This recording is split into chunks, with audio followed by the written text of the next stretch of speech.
C'est vraiment étonnant comment la liturgie nous fait acclamer le Seigneur Jésus alors que l'annonce qu'il vient de faire est assez inquiétante. La belle-mère contre la belle-fille, la fille contre la mère, le fils contre le père. Louange à toi, Seigneur Jésus. On est audacieux de faire ça. Parce que oui, c'est la parole de Dieu, elle a quelque chose à nous enseigner que parfois nous ne comprenons pas tout à fait, même si dans le fond nous le vivons bien.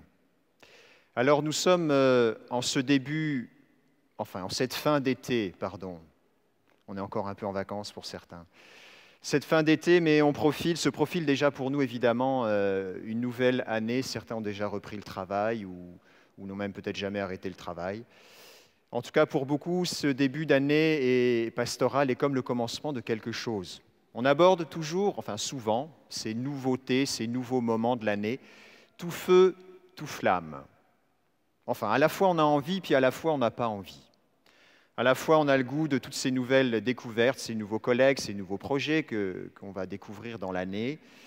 Et en même temps, on voit peut-être aussi le travail à venir, les épreuves à traverser, les objectifs à atteindre. Et ça peut peut-être nous donner moins le goût, la peur de la rentrée. C'est un peu comme dans toute épreuve sportive d'ailleurs. Si certains parmi vous ont déjà couru un semi-marathon ou un marathon, il y a ce qu'on appelle le mur. Le mur, c'est le moment où tu as un mur devant toi. Tu ne vois plus le bout. Tu as l'impression que tu ne vas pas y arriver, que tu vas crever sur place, tu vas mourir, tu ne vas jamais réussir à arriver jusqu'au bout, tu as mal partout, tu n'as qu'une envie, c'est que ça s'arrête. Et dans ces cas-là, le meilleur moyen pour traverser le mur, c'est de se refocuser sur l'objectif que l'on a. Qu'est-ce que je vise? Surtout arrêter de contempler la douleur qui nous fait donner envie d'arrêter, mais se remettre dans l'objectif, la vision que l'on a lorsqu'on vit cette épreuve sportive, l'objectif qu'on veut atteindre. Dans une année pastorale, dans une année de vie, c'est un peu la même chose. Beaucoup de choses se présentent à nous. On va traverser des moments certainement plus difficiles. On risque d'avoir des murs. Eh bien, il est bon pour nous, en ce début d'année, de nous remettre devant la grande vision que Dieu porte pour nous. Il me semble que Jésus nous donne un indice fort dans les premiers versets de cet évangile. « Je suis venu mettre un feu sur la terre. Et comme je souhaiterais qu'il soit déjà allumé. » Je suis venu mettre un feu sur la terre. Et cette impatience de Jésus de voir ce feu qui nous embrase déjà. Ce feu, on va essayer de comprendre un petit peu ce qu'il représente, mais avant ça, je voudrais vous partager une photo que vous avez vue. Si ça fonctionne mon affaire? Non, ça ne fonctionne pas. Ah, c'est bizarre. Il faudrait appuyer sur le petit bouton. On est censé avoir 2 manettes maintenant, mais ça ne marche quand même pas. Bon. Alors ça, c'est une photo, les gars, qui étaient avec moi en canot la semaine passée. On a vécu un petit 4 jours de canot camping avec 16 gars de la paroisse. Puis alors, ce qui m'a impressionné, c'est de voir les gars, sitôt le pied posé sur la rive, se mettre en route pour préparer le feu. On oublie ce geste tout simple de la vie quotidienne parce qu'on n'allume plus tellement le feu chez soi, sauf quand on est au chalet ou qu'on est en camping. Eh bien là, on a retrouvé ce geste très simple. Le feu reste le centre du camp. À peine arrivé, on va chercher du bois, on va bûcher du bois, on rassemble des branches mortes et on allume le feu qui va brûler tout au long du temps du campement. Parce que ce feu, c'est vrai que c'est le lieu central. C'est le lieu où on se retrouve, on se réchauffe, on a eu beaucoup de pluie. Alors il fallait bien se sécher, on est content. Quand il y a du feu, ça remonte le moral. Quand on se lève le matin et que ça flotte, c'est pas très drôle.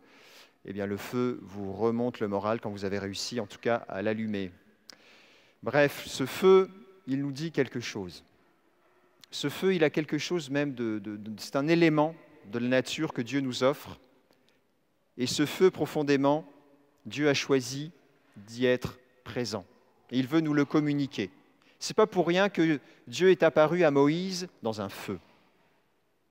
Un buisson ardent, qui ne se consumait pas, dans lequel la voix de Dieu surgit. Moïse a pu voir quelque chose de Dieu et entendre sa voix à travers un feu. Et lorsque Jean-Baptiste va parler de Jésus, il va le dire, « Il vient celui qui vous baptisera, lui, dans l'Esprit Saint et le feu. » Alors que Jean-Baptiste baptisait dans un baptême de conversion, dans de l'eau, Voici un nouveau type de baptême qui est donné. Et là, Jésus le redit dans ce passage de Saint Luc au chapitre 12, verset 49. « J'ai désiré tant que ce feu brûle. Je suis venu mettre un feu sur la terre, combien je souhaiterais qu'il soit déjà allumé. » Ce feu sera allumé. Il va s'allumer. Au jour de la Pentecôte, on va voir des langues comme des langues de feu se déposer sur chacun des apôtres. Et ils vont se mettre à chanter dans des langues diverses et variées les merveilles de Dieu. Le feu est donné au jour de la Pentecôte. Frères et sœurs, il me semble que ce feu, il est pour nous. Jésus désire que nous soyons enflammés en ce début d'une nouvelle année, dans ce commencement nouveau, que nous brûlions de ce feu qui vient de lui. Beaucoup de personnes qui ont vécu une guérison, une rencontre personnelle du Christ, ont senti dans leur corps une grande chaleur. C'est encore ce signe du feu. Dieu veut brûler en nous. Et il ne veut pas brûler seulement comme pour Moïse dans un feu extérieur, il veut brûler à l'intérieur. Il veut mettre en notre cœur sa présence même, ardente, son amour brûlant en nous. Et frères et sœurs, il me semble que nous en avons vraiment besoin de ce feu. Aujourd'hui plus que jamais. Si certains parmi vous étaient à la conférence de Paul Landers le 3 juillet, il nous expliquait, c'était un peu pessimiste comme vision, mais elle est aussi réaliste. Il nous expliquait que le monde dans lequel nous vivons est un monde dit VICA, V-I-C-A. V comme volatile, parce que nous ne savons pas comment le monde sera même dans 5 ans. Notre monde évolue tellement vite, bouge tellement vite, nous n'avons aucune idée. Les glaciers qui fondent, les températures qui montent, on a l'impression qu'on ne l'avait jamais vu venir, et c'est ce qui se passe maintenant, très, très rapidement apparemment. Des guerres qui peuvent éclater d'un moment à l'autre. Il y a une très grande volatilité. V comme volatile, I comme incertain. On sait que l'âge moyen de la population continue d'augmenter tranquillement. Et il faut réinventer la manière de vivre quand on vit 80, 90 ans, 100 ans de manière plus commune. Ça crée une certaine incertitude. On dit aussi, par exemple, qu'à l'horizon 2035, 50% des professions actuelles seront robotisées. Ça veut dire qu'il va falloir trouver des nouvelles manières de travailler. Ça va vite. Le C de VICA, c'est complexe, un monde ultra complexe. Il y a les Moonshots Projects, qui sont ces projets qui visent à atteindre la Lune, que font des grosses entreprises aujourd'hui, Google, Apple et d'autres. Une simple application peut bouleverser la vie de millions ou de milliards de personnes. C'est incroyable, mais c'est très complexe. Et un monde très ambigu, parce que nous sommes dans un monde qui est de moins en moins lettré. Il y a de plus en plus d'illettrisme dans notre société, même dite plus sophistiquée, plus moderne, plus accomplie. Et on sait combien il est facile d'être manipulé lorsqu'on n'a pas une connaissance assez complète des choses. Il y a beaucoup d'informations, mais on sait qu'il y a beaucoup aussi de désinformation. Et ça crée une énorme ambiguïté dans notre monde, on ne sait plus qui croire. Ce monde VICA, nous disait Paul Landers, c'est exactement les conditions qu'on essaye de reproduire lorsqu'on forme des commandos qui doivent aller dans des situations de guerre ultra complexes. Un monde VICA, c'est un monde en guerre. Alors voilà, c'était le tableau qui brossait. Ce n'est pas très réjouissant pour démarrer l'année, mais c'est le monde dans lequel nous sommes. De manière réaliste, nous devons réaliser que notre monde bouge très vite et que nous n'avons plus grande certitude. Même dans l'Église, si vous avez suivi, ma manette ne marche toujours pas, si tu peux mettre, ah si ça marche. Si vous avez suivi l'actualité, là, l'Église Saint-Sacrement on vient d'annoncer qu'elle fermait. Donc ça, c'est la une du Journal de Québec. Bon, c'est un peu pas gentil comme titre, mais ça montre l'inquiétude en fait. Ça montre l'inquiétude de notre monde, même du monde ecclésial, ou des gens qui se disent chrétiens, qui ne vont peut-être pas souvent à l'église, mais ils voient les églises qui ferment. Dans cet article, il nous disait que depuis sur les églises recensées depuis 2003, 22% sont fermées ou reconverties. Enfin, elles ne sont plus en tout cas des églises catholiques. Ben oui, il y a de quoi être inquiet. Frères et sœurs, ça veut dire que nous allons devoir inventer une nouvelle manière de vivre. Et cette nouvelle manière, me semble-t-il, sera différente de l'ancienne. Nous ne pourrons plus construire les structures très solides, très stables qui fondaient nos sociétés avant. Car aujourd'hui, tout est mouvant. Mais ce que nous pouvons nous donner de meilleur, et c'est là-dessus que je voudrais avancer, si tu peux mettre la suivante, c'est accueillir le don de l'Esprit que Jésus veut nous donner. Le prophète Joël nous dit « Je répandrai de mon esprit sur tout être de chair ».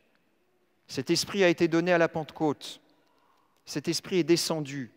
Cet esprit est venu habiter le cœur de 12 qui ont enflammé la terre entière dans un milieu inhospitalier, dans une société inhospitalière.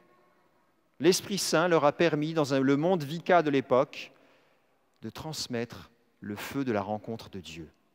Mes frères et sœurs, c'est le plus grand service que nous puissions rendre à notre société. Nous laisser embraser du feu de l'Esprit pour le transmettre. C'est la vision que nous portons ici pour notre paroisse, que nous soyons tous prophètes, que nous soyons tous habités du don de l'Esprit, enflammés de ce feu que Jésus veut nous donner pour nous-mêmes, mais pour que les dons spirituels soient transmis autour de nous. Tant d'amis autour de nous n'ont pas la foi, ne connaissent pas Dieu et en ont tellement besoin. Leurs familles sont peut-être divisées, leur cœur brisé, incapables de trouver un travail, fragilité humaine, psychologique. Nous avons tous des personnes vulnérables autour de nous. Nous-mêmes, nous connaissons nos propres vulnérabilités et fragilités. Nous savons que nous avons besoin de ce feu, frères et sœurs. Le plus grand service que nous puissions offrir à l'Église, c'est de demander l'Esprit Saint et de le recevoir. Jésus le désire. Ce n'est pas une ambition orgueilleuse. Jésus le veut. J'ai tellement désiré qu'il soit déjà allumé.